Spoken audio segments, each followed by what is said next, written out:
ओम शांति। 11 फरवरी 2022। बाबा के महावाक्य। मीठे बच्चे, माया की बीमारी से छूटने के लिए ज्ञान और योग का एप्पल रोज खाते रहो। प्रश्न: कर्मातीत अवस्था में जाने का पुरुषार्थ क्या है? उत्तर: ऐसा अभ्यास करो जो बुद्धि में सिवाय बाप के और कोई की याद न रहे। अंतमति सोगति। जब ऐसी अवस्था हो जो बुद्धि में कोई भी याद न रहे, तब सदा हर्षित भी रहेंगे और कर्मातीत अवस्था को भी पालेंगे। तुम्हारा पुरुषार्थ ही है आत्म अभिमानी बनने का। आत्मा आत्मा को देखे, आत्मा से बात करे तो खुशी होती रहेगी, स्थिति अचल हो जाएगी। गीत: तुम ही हो माता पिता, तुम ही हो। ओम शांति। गायन तो यथार्थ है, क्योंकि सारी सृष्टि का रचयिता और फिर जिन द्वारा रचना करते हैं उसको ही कहा जाता है मात पिता। रचता कोई भी साकार व आकार को नहीं कहा जाता, रचता एक निराकार को ही कहा जाता है। अभी यह समझ तुम बच्चों को आई है, वह तो सिर्फ गाते हैं। भक्तों की बुद्धि में सिर्फ यही रहता कि बस भक्ति करनी है, परंतु किसकी भक्ति करनी है कुछ भी पता नहीं। भक्ति करनी चाहिए एक भगवान की, जिसे मात पिता कहते हैं, न कि सैकड़ों की। कहते हैं भगवान आकर भक्तों को भक्ति का फल देंगे। फल अथवा वर्षा एक ही बात है। बच्चा पैदा होता है तो मात पिता के वर्षे का फल मिलता है। बाकी यह गायन तो है भक्ति मार्ग का। याद करते हैं कि आकर के हमको भक्ति का फल दो। ज्ञान और भक्ति भी कहते हैं। भक्ति का फल है ज्ञान। बरोबर तुम अब जानते हो भक्ति कब से शुरू हुई है। यह कोई को पता नहीं। ज्ञान का समय है दिन, भक्ति का समय है रात। दिन और रात सो तो जरूर आधा आधा होगा। शास्त्रों में कल्प की आयु लंबी लिख दी है। ज्ञान को बहुत समय दे दिया है और भक्ति को थोड़ा समय दिया है। द्वापर कलयुग की आयु कम दिखाई है। यह रात और दिन का पूरा हिसाब तो ठहराना। कृष्ण पक्ष और शुक्ल पक्ष भी कहते हैं। शास्त्रों में यह अक्षर है। कहते हैं तुम लोग शास्त्रों को नहीं मानते हो, फिर शास्त्रों के अक्षर क्यों लेते हो? तो तुमको समझाना है। शास्त्रों का सार तो बाबा ही बताते हैं। फलाने शास्त्र में यह राइट नहीं है, यह राइट है। रेफरेंस तो जरूर देना पड़े। जैसे अब प्रदर्शनी में चित्र दिखाते हैं, हनुमान, गणेश, वामन अवतार आदि आदि। समझाने लिए दिखाना तो पड़े ना।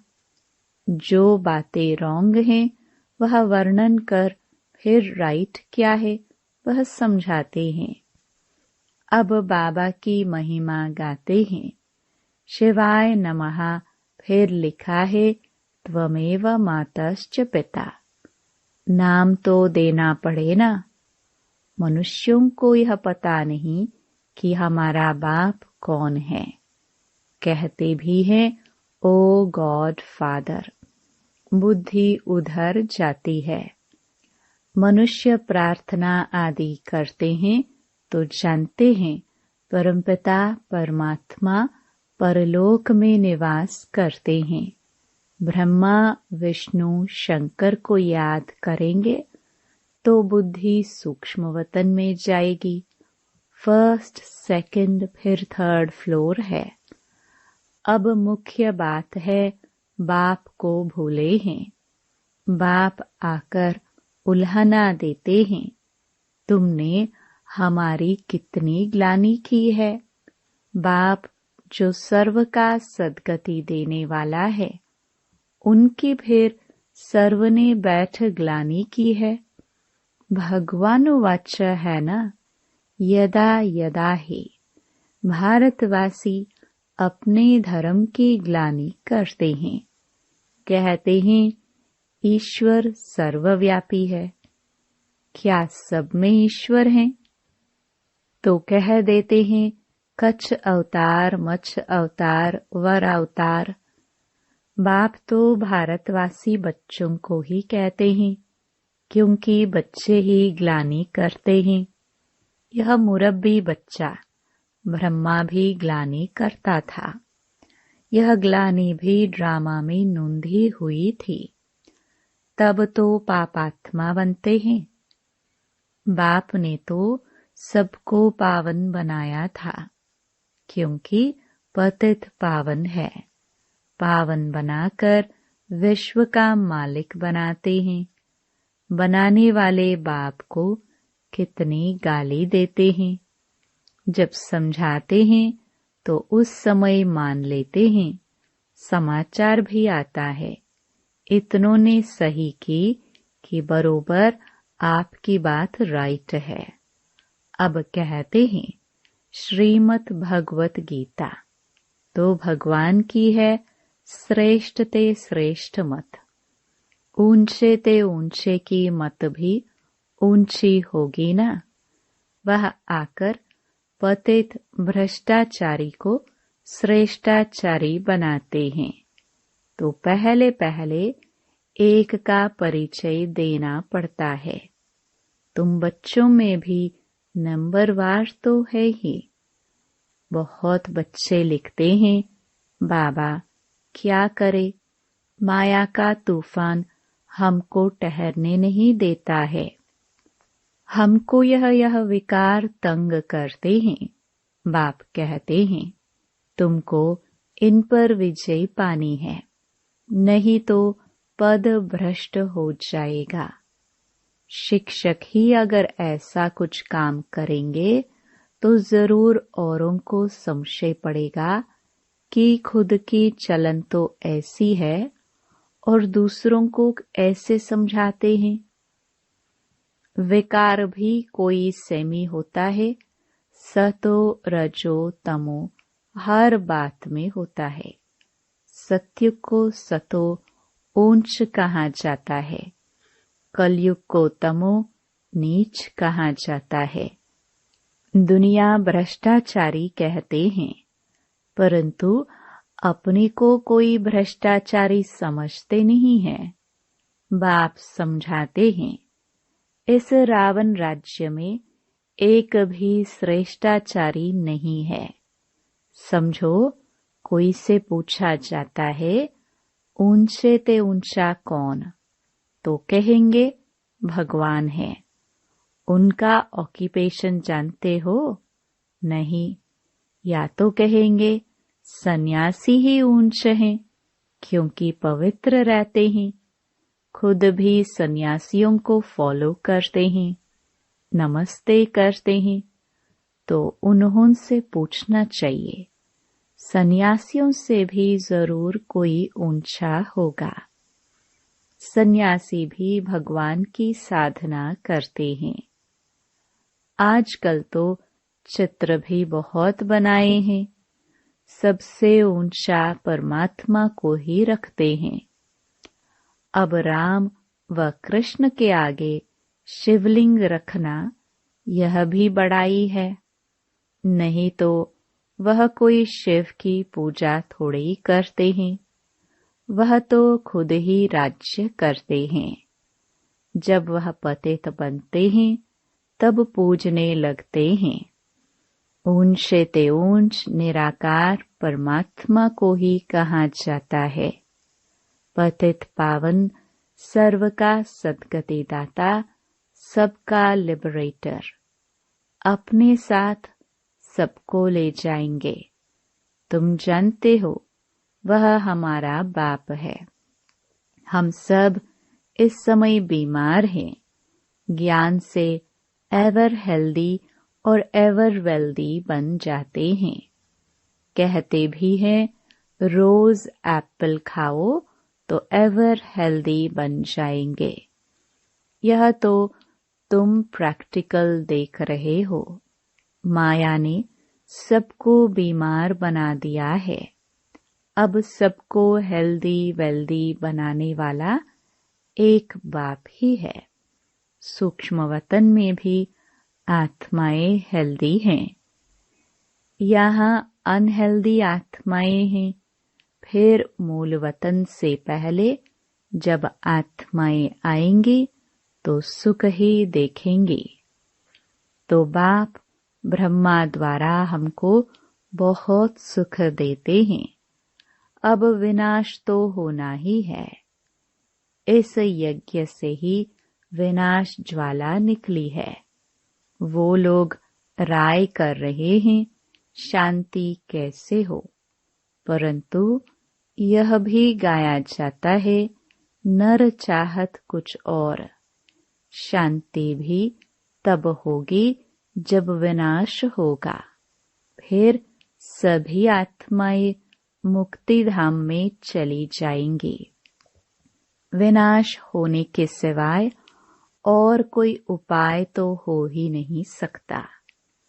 यह भी उन्हों को बतावे कौन।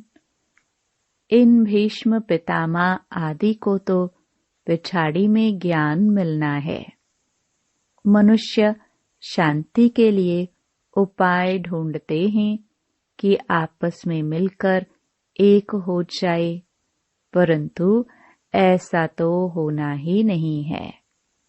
आगे भी विनाश हुआ था। यादव और कौरव भी थे। गीता का भगवान भी आया था। अब पतित दुनिया है, इसमें श्रेष्ठाचारी कोई हो न सके। सबसे श्रेष्ठ हैं लक्ष्मी नारायण। यही सतयुग में राज्य करते थे। अब तो भ्रष्टाचार की वृद्धि होती गई है, तो जरूर विनाश होना ही है। विनाश के बाद ही सब सुख शांति को पा सकेंगे। सबको समझाना है कि हम आदि सनातन देवी देवता धर्म के हैं। पहले वही धर्म था, अब नहीं है। फिर से उसकी स्थापना हो रही है। इस समय हम ब्राह्मण हैं, न कि देवता। जब कोई भाषण करने के लिए स्टेज पर आते हैं तो कुछ न कुछ ख्याल करके विचार करके आते हैं। तो यह बोलेंगे, हमारे बच्चे तो समझते हैं क्या बोलना है। शांति स्थापन करने वाला तो एक ही सर्व का सद्गति दाता बाप है। वही लिबरेटर है। यह समय ही है सबको वापस ले जाने का। बाबा बच्चों से पूछते हैं, बच्चे तुम अपने को सतयुग में चलने के लायक समझते हो? रावण पर विजय पाई है। कहते हैं बाबा विजय पाने के लिए पुरुषार्थ कर रहे हैं। हाथ तो सब उठाते हैं क्योंकि लज्जा आती है। बाबा कहते हैं, अपनी शक्ल तो देखो, कितना समय बाप को याद करते हैं। ऐसी अवस्था चाहिए जो अंत में कोई भी याद न आए, तब अंतमति सोगति होगी। कर्मातीत अवस्था के समीप जा सकेंगे। सदा हर्षित भी तब रह सकेंगे जब दूसरों की सेवा करेंगे। तुम रूहानी सोशल वर्कर हो। तुम्हारे बिगर रूह को इंजेक्शन कोई भी लगा ना सके। गाया भी जाता है, ज्ञान अंजन सतगुरु दिया। आत्मा को अब मालूम पड़ा है कि मुझे सारी सृष्टि के आदि मध्य अंत का ज्ञान मिल गया है। यह आत्मा ने कहा शरीर द्वारा ज्ञान सागर को। अब हमको वापस जाना है। यह बहुत खुशी की बात है। पुराना चोला छोड़कर नया चोला लेना है। इस कारण नाम ही है श्याम सुंदर। तुम जानते हो, हम सुंदर थे, अब श्याम बने हैं, फिर सुंदर बनेंगे। बाबा सुंदर बनाते हैं, माया रावण श्याम बनाता है। कामचता पर बैठने से श्याम बन जाते हैं। यह बड़ी समझने की सहज बातें हैं। नॉलेज तो स्टूडेंट की बुद्धि में नंबरवार ही धारण होती है। कोई तो बहुत डल हेड है। टीचर कहते हैं पढ़ने वाले बहुत डल हैं। देह अभिमान बहुत है। आत्म अभिमानी रहे तो सदा हर्षित रहे। आत्मा आत्मा को देखे, अर्थात अपने भाई को देखकर खुश होती रहे। बाबा बच्चों को देख खुश होते हैं। बाबा कहते हैं, बच्चे मैं आया हूँ तुमको माया से लिबरेट कर वापस साथ ले जाने। इस तन में शिव बाबा की प्रवेशता होती है। वह भी जरूर भ्रकटी के बीच में ही आएंगे। ऐसे थोड़े ही ऊपर से गंगा बहेगी। शिव की सवारी बैल पर दिखाते हैं। बैल की भ्रकटी में शिव का चित्र दिखाया है। आत्मा तो जरूर भ्रकटी में ही रहेगी। जो आत्मा का स्थान है जरूर वहां ही बैठेगी। गुरु लोग अपने चेले को बाजू में बिठाते हैं तो वह सतगुरु भी आकर बाजू में बैठते हैं। गुरु ब्रह्मा कहते हैं, विष्णु को व शंकर को गुरु नहीं कहेंगे।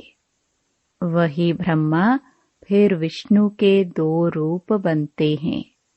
गुरु तो शिव को कह सकते हैं क्योंकि सबकी सद्गति करते हैं।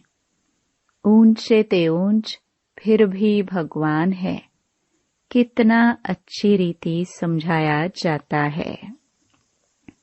अच्छा, मीठे मीठे सिखिलदे बच्चों प्रति माता पिता बाप दादा का याद प्यार और गुड मॉर्निंग। रूहानी बाप की रूहानी बच्चों को नमस्ते। धारणा के लिए मुख्य सार। पहला, सदा हर्षित रहने के लिए आत्म अभिमानी बनना है। हम आत्मा भाई भाई है, यह दृष्टि पक्की करनी है। दूसरा, रूहानी सोशल वर्कर बन आत्मा को ज्ञान का इंजेक्शन लगाना है। सबकी रूहानी सेवा करनी है। वरदान, संतुष्टता के आधार पर दुआएं देने और लेने वाले सहज पुरुषार्थी भव। सर्व की दुआएं उन्हें मिलती हैं जो स्वयं संतुष्ट रहकर सबको संतुष्ट करते हैं। जहाँ संतुष्टता है वहाँ दुआएं हैं। यदि सर्व गुण धारण करने व सर्व शक्तियों को कंट्रोल करने में मेहनत लगती हो तो उसे भी छोड़ दो। सिर्फ अमृत वेले से लेकर रात तक दुआएं देने और दुआएं लेने का एक ही कार्य करो तो इसमें सब कुछ आ जाएगा। कोई दुख भी दे तो भी आप दुआएं दो तो सहज पुरुषार्थी बन जाएंगे। स्लोगन। जो समर्पित स्थिति में रहते हैं उनके आगे सर्व का सहयोग स्वतः समर्पित हो जाता है। मातेश्वरी जी के अनमोल महावाक्य। मनुष्य आत्मा अपनी पूरी कमाई अनुसार भविष्य प्रारब्ध भोगता है। देखो, बहुत मनुष्य ऐसे समझते हैं हमारे पूर्व जन्मों की अच्छी कमाई से अभी यह ज्ञान प्राप्त हुआ है, परंतु ऐसी बात है ही नहीं। पूर्व जन्म का अच्छा फल है यह तो हम जानते हैं।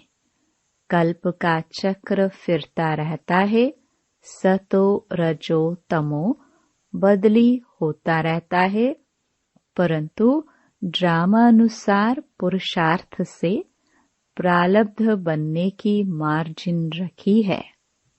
तब तो वहाँ सतयुग में कोई राजा रानी, कोई दासी, कोई प्रजापद पाते हैं। तो यही पुरुषार्थ की सिद्धि है। वहाँ द्वैत ईर्ष्या होती नहीं। वहाँ प्रजा भी सुखी है। राजा रानी प्रजा की ऐसी संभाल करता है जैसे माँ बाप अपने बच्चों की संभाल करता है। वहाँ गरीब साहूकार सब संतुष्ट है। इस एक जन्म के पुरुषार्थ से 21 पीढ़ी के लिए सुख भोगेंगे। यह है अविनाशी कमाई। जो इस अविनाशी कमाई में अविनाशी ज्ञान से अविनाशी पद मिलता है। हम अभी सत्युगी दुनिया में जा रहे हैं। यह प्रैक्टिकल खेल चल रहा है। यहाँ कोई छू मंत्र की बात नहीं है। अच्छा, Om Shanti. To watch Peace of Mind channel videos on YouTube, subscribe us on youtube.com/